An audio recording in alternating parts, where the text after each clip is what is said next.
All right, to you groovy grasshoppers, and I do mean groovy. Mark Puttenvig from the universes, the multiple. What are we up to? Like 12 universes now that you control. It's over a dozen for sure. Yeah.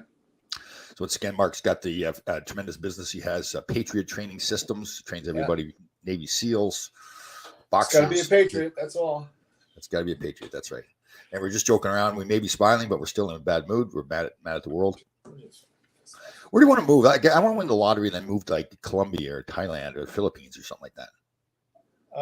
Yeah, well, the cost of living there is next to nothing. In fact, you could get, not that you need it or I need it, I hope we never do, but you could get like bypass done there in a really good hospital in Thailand for like 1/3 the cost of what it costs here.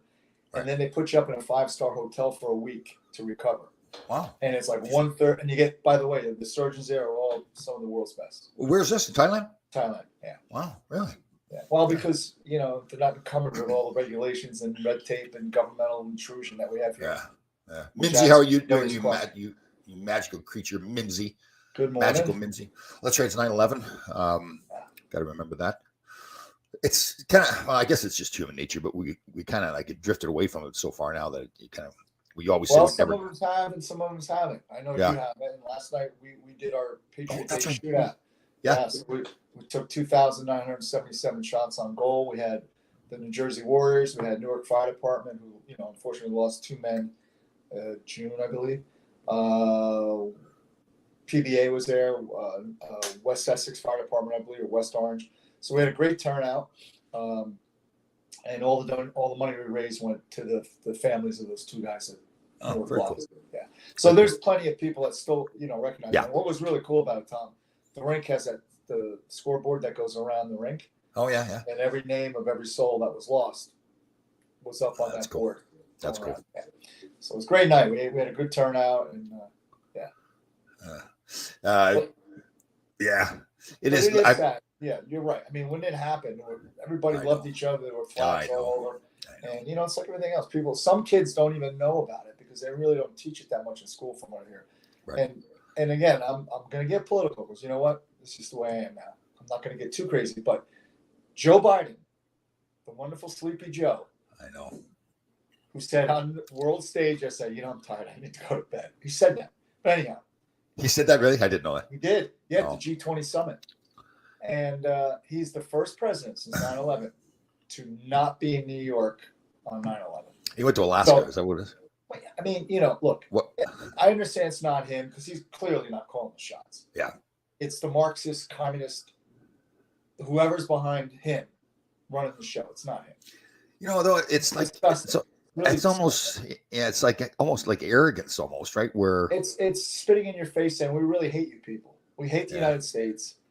Yeah. You guys are bad. And you know what? We're not bad. Well, that's the thing. We've talked about this so many times. This country and the vast majority of the people in it are fantastic people. Just, I think we're becoming more and more aware that the money is running the government. Well, and here's the thing, Tom. A few weeks ago, myself and thousands of people witnessed a great thing with the SEAL swim, culminated with Gold Star family members speaking about losing their child. Yeah. Some people have lost multiple children to the war on terror. And for this man not to even be there today, it's disgusting. I know. I can't agree. It's just, it's almost like you get so wound up about it that it's and there's nothing we can do about it. You know what, though? I think I feel, maybe I'm wrong because I associate with a certain mindset, but I think there's an undercurrent of people going right now, this has gone way too far. Way too far. I agree, but there's really nothing that can be done. That's the sad thing about it. There is a deep state. The system's rigged. Republicans are slimy, corrupt people just as bad as the Democrats. Yeah. They're all. Once you get into Washington, you get sucked in. Yeah. There is a swamp. It's a swamp. Right. Trump, like him or hate him, he's right. It is a Trump a swamp rather that's been there for decades, and it's not going away. Yeah, it's sad. I know it is, and that's like, and it's more and more, and it's small little things. We talked about this before. People just don't care anymore. I watched a young guy. I was looking out my front window, and there's the garbage dumpster where, for the community, where people bring their garbage. He's carrying a bag and a box, and no, you open the door, you lift up the hood, and you throw the It's not that hard. He just tosses it over the door. And I'm thinking, I'm about to lose my mind again. Like, what are you doing? And I'm thinking, like, oh, God. I know. Well, I mentioned to you before, the community that we live in here was primarily owners for the greatest part of the time. Then over the past 5 or 8 years, it's gone to renters, and renters just don't have any skin in the game. Yeah. So they don't care. So now you go like to the shed where the dumpsters are. They have to get a young guy come around and throw the garbage. They actually had to hire an older man to come out once a week or whatever and straighten it out. I mean, it's just where the cardboard goes, where the paper goes, the recyclables, and it doesn't. And the amount of time it would take to do it, like in that guy's case, probably would be an extra 30 seconds maybe for him to throw it in the garbage. Yeah. And so it's not even the time; it's just the attitude that. Yeah. I don't need to do it. Yeah, I don't care. Yeah. Oh, yeah. I'll be living somewhere else now. I don't care. I know. We are in a good mood, aren't we? How about Colombia? Have you been to Colombia? To where? Colombia. The country, Colombia? Yeah. No, I've never been there. My son was telling me that, Dad, once you move to Colombia, he says you live there for next to nothing compared to the cost of living here. Well, the key to living there is staying alive, though. That's the problem. But is it that bad? I did some. Bad. It's bad. Because my buddy Johnny, Johnny, he goes to Brazil quite often, and it's bad. If you don't know what you're doing, man, they're gonna find you buried somewhere. That's true. Yeah. But like if you win the lottery, though, you can hire your own security team, right? Yeah. Oh, yeah. But there's other places that I would go before there, like Belize or one of the. Oh, okay. Yeah. All right. But a lot more secure and less volatile, and less. You want to go to a place where the government's pretty stable. Right. Where did I read the other day in Haiti? They were recommending all U.S. citizens get out of Haiti because the. Oh, that's been for a while. Haiti is really run by the gangs now. Oh, really? Wow. Well, yeah, they assassinated the president, and it's bad. And it's ironic, not ironic, but it's Haiti and Dominican Republic share the same island. And that's right. Yeah. So, and Haiti has been for quite a while a very violent. Again, new government every couple. But they share the same island, but Dominican Republic is quite a tourist attraction, though, isn't it? It is, yeah. I mean, Beth and I went there 5 years ago. At the time we went, the risk level is pretty low. Right. But it's funny; it's gone up pretty bad since then. But right. A lot of that people just when you go away, when you leave the country, really simple. Go. This State Department has a website. They'll tell you what the security threat is. Right. And that gives you an indication. Then also go on the internet. Like it's so easy to do some forward scouting and go on the internet, look to where you're going, look at the hotel you're going to, and see what kind of crime is in that area. But so what do people when they're coming from foreign countries, they're coming to New York, let's say? I mean, do they say the same thing? Like New York's terrible, look at all the crime in it. Well, yeah, I would think it'd be a little bit of a shock. In fact, there's a lot of migrants that come in here and we don't want to be here. Well, they, look. I know that's what's going on down the sea right now with all the migrants. What's going on? And again, I'm going to get political, but look, this has only happened in the past couple of years. Our borders wide open. Wide open. Well, it's almost like they invited them. Like, how did they get up to New York? They bust them up or something, didn't they? Oh, well, no. Governor Abbott from Texas is busting them up. And the federal government is looking to shut that down and say, no, you got to keep them in Texas. So why does Texas, we all know why, because it's a Republican state. Yeah. So why are they busting them up to New York? Well, because Abbott's saying, why do I have to take them all in? You guys, we're not a sanctuary state. You guys declared yourselves as sanctuary states. All right. Yeah, New York and I forget the. So, but like everything else, like Martha's Vineyard. Yeah, well, don't send them here. We didn't say, right. It's okay, but don't send them here. That's all hypocritical BS. But think about all, like, even I saw where the schools opened up, and then all of a sudden, like a day before, there was like an extra 500 kids or more that New York City absorbed 19,000 kids into the school system last week. Is that right? 19,000, none of which speak English. So the amount and to where Adams had to cut the budget for police department sanitation by 5% to cover the cost. So it gets dirtier, and you got less money to pick up. It's dirtier. There's less cops, which is barely any out there now. God bless them all, but they're handcuffed, so to speak. They can't do the job. It's really not good. And the thing is, we're so distracted. They do a really good job at distracting us. Yeah.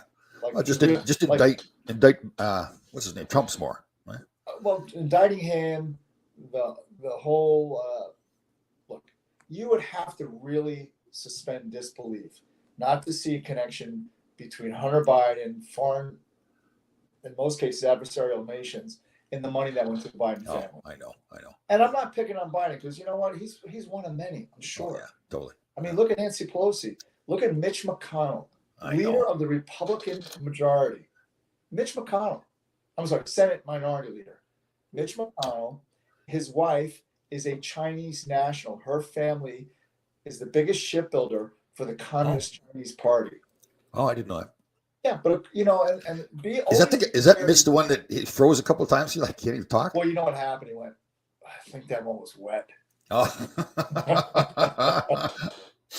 I saw one meme where they had a voice. The woman came up to him and whispered in his ear, and she said in the meme that they changed it. Obviously, she said, "Did you get another bottle of whiskey or something? Something to do with a bottle of booze or something?" Well, and you know what? Pelosi just announced she's running for re-election. She's currently 93, which will make her 94. And guess what? She'll get reelected. Oh yeah, totally. She's that powerful. She's such a fundraiser and a staple in the California.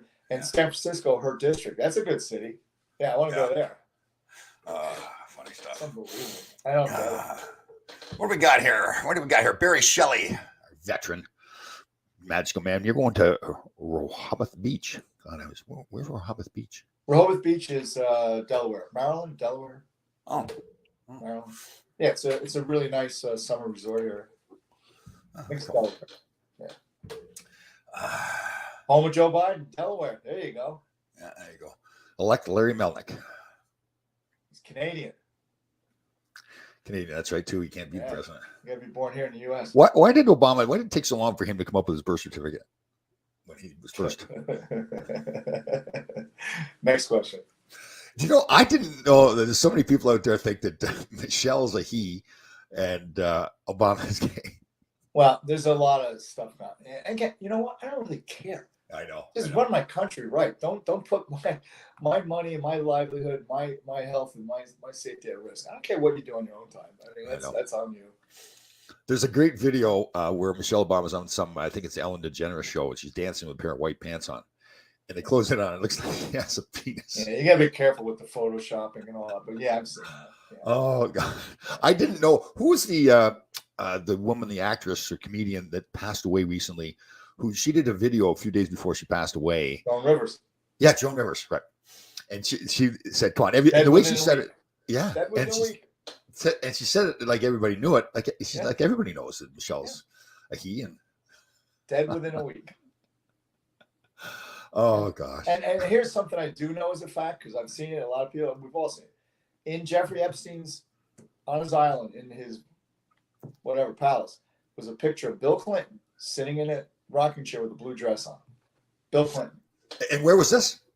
Jeffrey Epstein's palace down there. But again, the blue dress, Monica. So they're being wise guys. You know what I'm saying? Because Monica Lewinsky, the blue dress. And okay. Yeah. I didn't get that. So really funny. Really funny. So do you think that was a real picture of him in a dress, or is that Photoshop? Well, it absolutely is. It's documented. It's verified. Oh. Yeah. I'll send you. Just Google it. Google it now. You'll see it come up. Some women said that he was like quite the attractive man, like when he was younger. That Well, he had this kind of charisma about him. Look, Bill Clinton. I've been told by multiple people that you may despise him when you meet him personally. Within 30 seconds, you're in love with the guy. He's that charismatic. Right. Yeah. We're like you and I are like that too. Yeah. Yeah. You meant it. It's the other way around. They like us, and then once they talk to us, listen. This is my image here is enough exposure to scare people away from any interest. But anyway, Clinton was a good politician. I mean, he was smart enough to understand how it works in Washington. And, we had, I believe, really low deficit then and some good stuff. But, his personal life is a mess like all these guys. I mean. When's the last time you think him and Hillary had sex? Never. Do they have kids? Yeah, but that's not his kid. That's not his kid. There's room there. And the guy that, I think it looks a lot like him, but boy, she fell off the ugly tree and hit every branch on the way down. Chelsea? Oh, man. Yeah, poor thing. She didn't seem like a very pleasant person, like she's kind of like her mother. How about the mother told the story when she went over to some foreign country and she said, I was dodging bullets on the way to the tanks or whatever it was. And then they showed the video of it. Little girl handed her a rose. Yeah, that was in Bosnia. And the funny was, she stuck with that story too. She kept going on that. Yeah, she will. Yeah. Well, And I'm it- surprised that, you may hear Joe, if he does speak today at some point, he's going to speak at 4, by the way, which is the latest any president has ever addressed what happened today. Right. I would not be surprised if he mentions that Bo died on 9/11. I mean, I got to tell you, I'm not surprised at all by the way they're handling today. I mean, this is like a sacred day in our nation. It really is. I mean, everybody knows where they were, what they were doing 22 years ago, like it was yesterday. And for this administration, I'm not going to blame it on him because clearly he doesn't know what he's doing. Right. Yeah. But the people around him, there, so there are sane people are making these decisions for him. So they're doing it with intent. Because they hate you and they hate me. They hate us. They hate Americans. They hate what the United States stands for. They hate us. And they Really? want So to tear you're us down. saying the people that are handling him around him hate? Without a question. They hate Why us. do they hate the U.S.? Well, look what they've done. Look at the border, wide open, flooding cities. We don't know who these people are. And again, you and I have discussed this. We have big hearts. You and I are always trying to help people out, and even if it's a small thing, right? But I want to know who they are. I have no problem with anybody. Okay, so let's get on that topic Yeah. then. So they're making a decision, clearly a decision to say, okay, open up the borders, open up the borders to flood, so people come flooding into the U.S. Right. So they clearly understand that eventually they will be Democrat voters. Oh, And okay. the Republicans don't care because it's cheap labor and they're all about labor. Cheap labor means more money for corporate. Right. And for Huh. So you have, as much as they appear to be ideologically different, they're not. They're one and the same. So why are they going to be Democrats then? Because the Democrats let them in the country? Correct. Yeah. Now the problem with that for them is going to be because they don't learn. So when Jimmy Carter had the boats coming in here from Cuba. First of all, Castro was a pretty smart guy. He said, "Yeah, we can send empty out the jails and the mental institutions." Right. And that's what Castro sent us. Oh, is that right? In great part. There was some great people that came along with that. But Right. there was a large influx. And that began the whole cocaine cowboy thing down in Florida because they were all Cubans that came over. I mean, Scarface they were all Cuban. Right. And that's based upon reality. And the problem there is all my Cuban friends, guess who they're going to vote for? And they've been for a while. Donald J. Democrats. Trump. Oh, Yeah. So this assumption that Democrats are making that all this influx of migrants maybe initially will vote Democrat, but given time, because for the most part, Latin countries are very patriarchal societies where they believe in family and they believe in work ethic and stuff like that. And that's not what is promoted in this country. We promote, going to college just to learn. well, that's the thing. Like learning the trades now, they don't teach that at school hardly anymore, right? So Try to get an electrician to come to the house. They don't exist. and I've seen a lot of people say that's the thing to get into now. Is it's going to Absolutely. make Yeah. more money now. This is Yeah. yeah. Even the auto mechanics. I have a good friend over here. He goes, I can't find anybody to hire. Is that right? No one's learning this trade. Yeah. Yeah, think of that too. Like I've got one young guy I know that I was helping with mental health that went and be a mechanic, and that was rare. And his family was kind of like, wow, like it was a shock that he had done it. And nowadays, That's yes, absolutely, thanks, Mr. Brian. Thank you. Mr. Duffy, you magical veteran yourself. Yeah, exactly. We do it for you guys, Brian. Thank you, though. Yeah, so like the Mercedes-Benz now, like you make good money. It's a union job. It's Sure. not like the old days when you had grease up there. They actually wear like surgical gloves. It's all Sure. electronics. Yeah. Now, it's all sensors. And those guys make good money. Yeah. Young guy where I go to the gym. Young guy, it's a boxer actually. You'd like him. Works on Teslas only. That's his job. Yeah, there you go. One of the guys on our team, Roberto Rivera, he went down to Florida. I think it took him a year and a half. Became a Harley Davidson mechanic. Oh, really? Wow. Yeah. Very cool. Did I ever tell you my Harley Davidson story? No. So my uncle, my mother's brother, died in a motorcycle accident when I was like 6 years old. Sorry to hear that. And so my mother would never let me near a bike. Yeah. So I must have got to my midlife crisis where I was like 65. Now, probably when I was like 50 years old. I decided I'd never ridden a bike before. I was going to go buy a Harley. Right. So I went to Tom's driving school, actually, a guy in Greenwich. He had a little Suzuki rolled around the parking lot in the church. Yeah. And so I've got this down, no problem at all. buy the Harley. They drop it off in my driveway. Now I've got no license, so I take it out for a spin. I realize I've got no clue what I'm doing. Like, they're big. It's a Heritage Softail. It's like 750 pounds. I just forgot to put my foot down when I stopped at the stop sign. I was dropping the thing out. So I said, okay, I will take it out early in the morning before no cars around. And I felt pretty comfortable driving the bike. But the one thing I couldn't get used to, the cars don't respect you at all. Like, they're just right up on you. And I didn't anticipate that. So I go into Rye. It's a nice sunny day, Saturday. Got the sunglasses on, the black t-shirt, the jeans, thinking I'm like Arnold Schwarzenegger, riding around on the bike. And so there's a bunch of people in Rye. And they go to pull out onto the main street, and I stalled the bike. But no big deal. You start it up again, you get going. But I didn't want to embarrass myself again, so I gunned it pretty hard. And I was going to go around a corner and then make a right-hand turn into a parking lot that had a little ramp in it. Hit the thing. I wasn't going that fast. It was like 15, 20 miles an hour. Went flying up in the air. Last thing I saw was this older lady in a Mercedes looking at me like, what is this idiot doing? Because it was all me. It wasn't anybody else's fault. Yeah. Land on the side, pin myself onto the bike. I can't get up. So my foot's bent around and everything. The bike's got about $2,000 worth of damage, all the chrome and everything. So the cop comes walking over, young guy, and you can tell he's trying not to laugh because he watched the whole thing. He knows I'm not hurt. So now again, I've got no license, so he helps me up off the bike. Look at the damage. I handed my license. I said, "Listen, this is the only license I've got. I didn't want to, playing the games with him." So he looks at it and he's a Ranger fan, and he goes, "Tommy, what are you doing, you idiot?" So I'm bleeding a little bit from the road rash and the whole bit. So he I don't know if he had to or not, but he called the ambulance, and they made a big scene too. And I think they were doing it on purpose. They had the lights going and the sirens, the whole bit. And I'm going, oh God, because now all the people in Rye are all looking and saying, "Oh, that's Tom Lake there. He just crashed his bike." No, I just look like him. Yeah, exactly. So I said, please leave. I'll sign whatever you need me to sign. Just leave. So they're all three of them laughing. Now, 2 guys in the ambulance and the cop are dying laughing. The cop didn't do anything because I really didn't hurt anybody else. So I went. I got the bike picked up. I got it fixed up. Sold it. Never rode it again. That was it. That was my experience with the bike.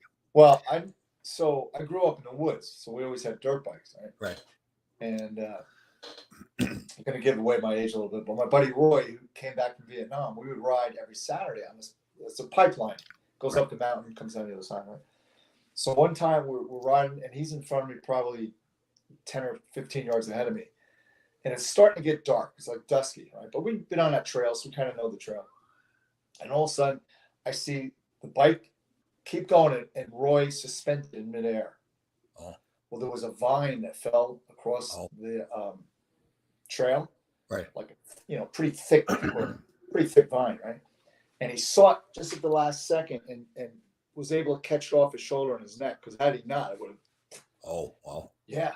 So that was our hazards. Wow. I mean, it was because I'm going behind him because the bike just kept going, and Roy was just in the middle of the air like that. It was crazy. It's just, and everybody you talk to that has a bike says, "Listen, you're going to crash sooner or later." Yeah. Everybody I know that's had a Harley or a similar road bike, everybody's either dropped it or been hit or whatever. I know. So crazy. It's scary just to drive a car around here. I know. Well, the thing is too, you get in a car, you get in a car accident, it could be a fender bender, no big deal. You can drive away, but you get in a crash of a bike, it's all out. It's much different, because you're exposed. When you get hit even at 10 miles an hour, you can get messed up. And that's the thing, like we said before, like most people, I guess it's in fairness to them, they're not really doing anything wrong, but they're so close to you. That's the way they normally drive, like close to a car. Again, it's so congested here. It's hard to see. Yeah. I can see like living out in Utah or something like that where you can drive around. Yeah. That's what my first thought when Beth and I were out there. So this is where you have a Harley because the road is just like this for miles on end. They are cool though, I'll tell you. You get the leather jacket going and the boots and everything. Oh yeah. Yeah, that's a big, huge. You know what? Oh yeah. Yeah, it's Heritage Softail too. All the chrome and the windshield on it, and the saddlebags, the leather saddlebags, and all that. Oh man, I love that bike. It was cool to look at. So yeah, I know. Once I drove it, like even once I drove it before I crashed it, I was still like, I wasn't enjoying it because it was just you're always on edge. Sure. Yeah, wasn't what I thought it was going to be. So our Jets play tonight with Aaron Rodgers. First game, correct? Yeah. So I'm looking forward to that. Yeah. I got a problem, Tom. Okay. Let's hear it. Third TV just was delivered this morning. Guess what? Guess what? Doesn't fit. Doesn't work.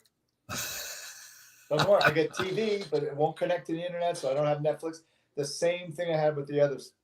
But it's one of those new smart TVs that is supposed I spent like $500 on it. Brand new. Right out So of where do you get to? What point do you get to before it won't hook to the internet? before I kill somebody. We're pretty close.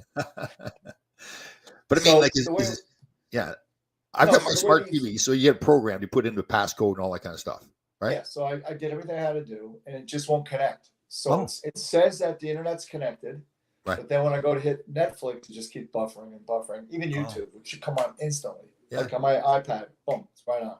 But it says So it's I said- connected. Pardon? Yeah. Oh, wow. So, and last time I was on the phone with the other TV with Sony for like 45 minutes. Right. And we thought we had it figured out. And it was the same. And I'm not just going to go through that again. I'm going to bring it back today. I'm going to go to Walmart like I originally intended, buy a freaking $300 piece of crap. If it lasts a year, I'll chuck it and go buy another one. This is ridiculous. Yeah, I did that because I take my TV outside with me. So it's a smaller one, though. I think it's a 35 inch. Mhm. And it's a smart TV, so it just hooks up. I don't know how I mean, this thing should just plug in, connect to the internet, and then you have all the. I mean, Right. this TV, if it works, you could talk to it. It's a Channel 4, Yeah. all that. Yeah. I can't even get it to hook up to Netflix, though. You know. Is that right? And do you use that like to hook up your cable as well? Yeah, so you have two different. The cable comes in to give you your regular lineup of channels, right? Right. And then the internet connects for your Netflix, your Amazon, your Hulu, whatever. Yep. All your different apps, but it's Right. it's just not connecting. Right. Do you remember Steve Ryan? He used to work for the National Hockey League. What do you do? He was kind of like he was right up there with. It was back when I played in the '80s, like the second in command. He just called me a good guy. Under who was that? Under Ziegler then? Ziegler, yeah, that's right. Yeah. I forgot his name. Actually, it's funny because I was telling a story, and I had the story wrong. Nicky Fatio, we were playing a game in Detroit. I believe it's my rookie year. He went up in the stand. Somebody threw something at him. And I remembered that myself and Dave Silk were the only two left on the ice, and we went up with them. Yeah. I actually saw the video. It was the whole team went up. And I didn't ever know until this Steve Ryan, this is 3 or 4 years ago, we got together for lunch. I was telling him the story. He says, "Oh yeah." He says, "The guy had a gun. The guy up in the stands had a gun." Oh, I remember that. That. Yeah, I remember Yeah, that. do you remember? Yeah. Oh, Well, someone got shot at a Chicago White Sox game like 2 weeks ago in the really? stand. Wow. Somebody got Jeez. hit in the hand. You go to a baseball game and get shot now? Yeah, you know what? My thing just went to low battery. Hold on. Yeah. Yep. Isn't that cool? Hold on one second. Yep.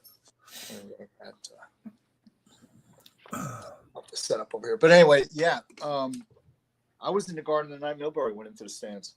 Oh, were you really? Oh, Yeah. That was crazy. That was really crazy. Let me set up there. Hold on. jerk, Milbury. I wonder what Milbury's doing now. I hope he's out of hockey forever. I hope that kid that he punched was when he was 12 is now 30. I know. Back in What a Round. jerk. I've heard that. I heard that he paid him off, right? Didn't he pay off the family or something like that? I don't know. Yeah, that part of the story. But yeah, he's an idiot. Never tell you the story. Well, did you ever see the Terry Ryan when he went to get interviewed by Yes. Bill? Yeah. That's a good story. Yeah. He was, we're not drafting you, but he was asking about Okay, I've got a bone to pick here. Yeah. Two men, Lawrence Taylor, and I saw yesterday on I was watching the Cleveland Browns game. They were honoring Jim Brown, right? Jim okay. Brown. And the announcer, Ian Eagle, was very good about it too. He said, because clearly he had a problem, as do I. He's got quite a history of abusing women. Right. And you could tell the guy was careful. The Ian Eagle of the broadcast, he said, "Well, they're honoring here. They are Jim Brown. He's got quite a history, or however he said it. It's cool that he had prepared himself. That he probably talked to the boss and said, "Listen, I can't just endorse honoring a man who's abused women." And I feel the same with Lawrence Taylor these. And I think the Giants organization, although they were not very good last night, is a real classy organization. And for them to honor. I don't care how good of a player James Taylor. I totally agree. I agree 100%. And I think this is what we were talking about earlier. Just don't even bring the shopping cart back. Our whole society now is just upside down. Yeah, like we idolize people that should not even be in our conversation. And the good people, they're looked at as the enemy now. It's crazy. Yeah. Again, that's what I don't get with the Mara family and the Tisch family that runs the Giants. I just have the view they're so classy people, first class with everything. But to honor Lawrence Taylor, and again, I know he was a fantastic player, but his record with young women, like minor women. Right. I mean, you look at O.J. Simpson. Oh, I know. Do we honor him? We all know what he did. Yeah, no kidding. And How did you remember back to that, how he got away with that? That's incredible. Think back that. I know. The glove. Remember that? How we were all glued. I remember staying up late at night watching the national event. yeah, Yeah, the truck chase. Yeah. Oh God. All right. Well, we're in a better. I think we're in a better mood this week than we were last week. Yeah, last week I was grouchy. Oh man. Yeah. I don't know what this. I got a little level of grouchiness though with the TV. Oh yeah. I don't blame you. Yeah. Well, especially if it should just work. I mean, those TVs are pretty. Yeah. Yeah. $800 and 15 car rides to Best Buy. I know. Pulling them out, putting them in a car. It's like enough already. So you're gonna take it back today? Yep. And I'm gonna say, listen, you guys are nice people, but take it, give me my money back. I'm out of here. Right. I'm gonna go to Walmart and just buy something off the shelf, plug it in, and when it breaks, I'll throw it. Yeah, because they should be like somebody's saying here that William Contra Didiac. Mm-hmm. Samsung or Sharp are the best ones, but I don't know. I've got, like I said, I've got that one. I throw it around, and I don't think it's. I can't remember what it is. This is Sony. It's supposed to be a good TV, right? Yeah. You know, here's the thing. They made everything so many options, and it'll do this. I just want to turn a TV on and watch a show. I don't need to stand back from the kitchen and say channel 4. I can actually walk around, pick up a remote, which we didn't have when we were kids. I was the remote. I didn't put on channel 2. But you know what I mean? It's just like stuff you'll never use. I know. Same thing with driving cars now. Like exactly. It's all it shuts off on you. I don't want a car like all that. These sensors and everything. I just want an engine, a drivetrain, 4 wheels, and a steering wheel. No kidding. Yeah. Man, our buddy, great job putting together Patriots Shoot Together. Thanks for all you do for veterans. There you go. Oh man, I love you, Keith. You're a good man. Keith's one of those guys. You know, you meet immediately, you just know he's a good man. Yeah, good guy. All right, so we analyzed politics. The TVs are a mess now. I'll never drive on more. What? Because I know he was a client here. Dale, his son is fighting now. You like a MMA. Dale Pearson, right? Oh wow. Yeah, and the kid won his first fight, so Dale was hit me up and asked me for some stand-up tips and whatnot. Oh, very good. Yeah. How big's the kid? Because Dale's a monster, right? Not as big as Dale. Oh, okay. Maybe the mom was a little. I forget her name was Temple, but. That's right. I went to dinner with them one time. Yeah. I met her a few times when Dale was here when we were in New York. Yeah. Pretty girl, very pretty girl. Yeah. And they're divorced now, correct? Yeah. So he's with a wonderful woman, Drea Rose, up in BC now. They're living up in northern BC. Oh. I don't know exactly where they are, but I want to go there, man. It looks cool. Like they put up pictures. It's just phenomenal wherever they live. And he went through his struggles, but he's doing pretty good now, right? Doing great. Yep. Doing real well. He straightened a lot out and.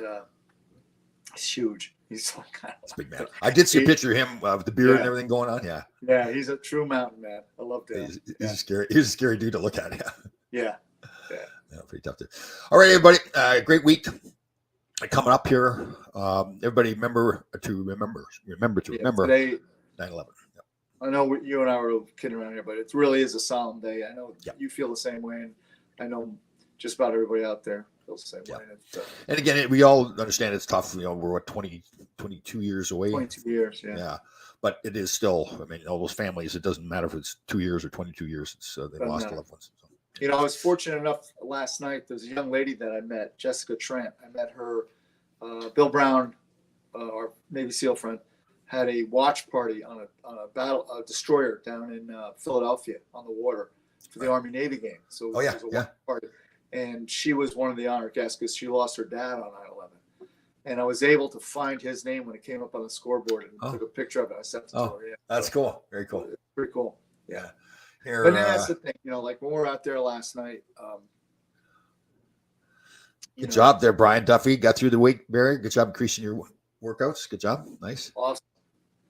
Hey, I'll wrap it up by saying when you're looking at the scoreboard, you see names they don't really mean. It's not that they don't mean anything. They don't hit. But when you see a name of someone connected to it, it goes, this has really affected a lot of people in a horrific way. Well, good friends. So there's the Palazzo family. Don Maloney had been married to one of the daughters, Tony. Doug Sullivan was married to one of the daughters, Barb. Their brother, Tom Palazzo, was with Cantor Fitzgerald and lost his life. I didn't know Sully lost it. Yeah.